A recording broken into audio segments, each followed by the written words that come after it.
बाप बेटा चुनाव बगैर मांगे वोट मिल रही आज तक। अब पता लगेगा चुनाव, अगले चुनाव में इनके साथ क्या होगा। जिंदगी में कभी कभी दीपेंद्र हुड्डा लोकसभा की शक्ल नहीं देख पाएंगे, ये मैं दावे के साथ कहूं। अब तो ये एक परिवार की पार्टी बन के रहेगी।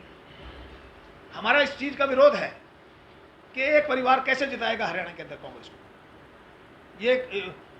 ये 2-3 जिलों की है, अगली बार ये 2-3 जिलों की भी नहीं रहेगी, देख लेना। अगर यही हालात रहे तो ब्लैकमेलिंग एमएलए को लेकर खड़ा हो जाता है कि मैं राज्यसभा में वोट नहीं देने दूंगा। शैलजा को टिकट देना चाहता था, शैलजा जी को टिकट देना चाहता था हाईकमांड, इन्होंने एमएलए भेज दिए भारत भूषण बत्रा जैसे कि हम कांग्रेस को वोट नहीं करेंगे, हरा देंगे, दीपेंद्र को दो। और एक बात और मैं कह रहा हूँ, बहुत जरूरी, सबसे इंपॉर्टेंट बात है, 8 साल के अंदर भूपेंद्र सिंह हुड्डा एक बार भी प्रधानमंत्री नरेंद्र मोदी के खिलाफ एक शब्द नहीं कहा। एक शब्द कहा हो तो मैं राजनीति से संन्यास ले लूंगा। ये उससे मिला हुआ है, इसके ऊपर 7 मुकदमे बने हुए हैं, ये आज तक बचा हुआ है, जेल से बचा हुआ है। सिर्फ जेल से इसलिए बचा हुआ है क्योंकि मोदी साहब से मिला हुआ है, और मोदी के खिलाफ एक शब्द नहीं बोलता। मैं कह रहा हूं ये बात, अखबारों में बता दो, आप सारे जर्नलिस्ट को बता दो, कभी आज तक भूपेंद्र आपकी प्रेस कॉन्फ्रेंस में मोदी के खिलाफ बोला? भाई साहब G23 बनाया था इन्होंने। G23 जब तक तो ठीक था, जब तक इसको कुछ नहीं मिला। जिस दिन इसको मिल गया, ये G23 को छोड़ के आ गया। पहले रोज कहता था कांग्रेस में सब ठीक ठाक नहीं है, अब तुझे पावर मिल गई तो कांग्रेस में सब ठीक ठाक हो गया। भाई साहब ये एक परिवार की पार्टी बन के रह गई। ये कांग्रेस पार्टी 36 बिरादरी की पार्टी होती थी। अगर भूपेंद्र सिंह हुड्डा ने पार्टी नहीं बदली तो आप मुझे सूली पे चढ़ा देना।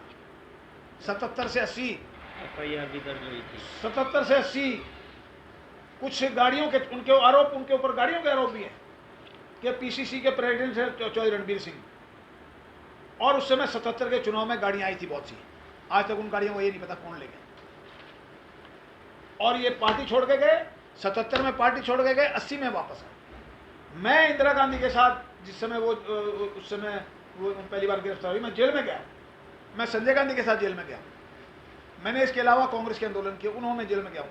मुझे ये बता दे भूपेंद्र सिंह हुड्डा, दीपेंद्र सिंह हुड्डा, चौधरी रणबीर सिंह कब जेल में गए हैं? अभी की बताओ। वो देश आज़ादी की लड़ाई से पहले कुछ भी कहे। 1977 के बाद कांग्रेस पहली बार सत्ता में आउट ऑफ पावर गई थी 77 में। ये लोग सत्ता के चक्कर में जनता पार्टी की तरफ आते हैं, रेडी कांग्रेस में की तरफ आते हैं।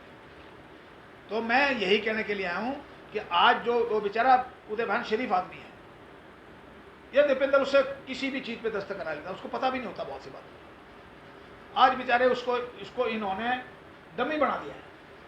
जो चाहता है दीपेंद्र करता है, और बाप अपने पुत्र मोह में अंधा हो गया। बाप को कुछ नजर नहीं आ रहा, अपने बेटे को आगे धृतराष्ट्र, हाँ, अपने बेटे को लाना चाहता है। मैं धृतराष्ट्र की बात नहीं कहना चाहता, वो जरा बड़ा कठोर शब्द है,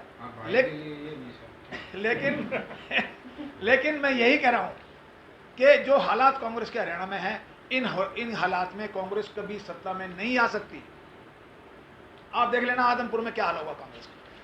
ये दीपेंद्र इंचार्ज बना हुआ है, जो आदमी अपनी सीट नहीं जीत सकेगा वो दूसरे की सीट क्या जिताएगा?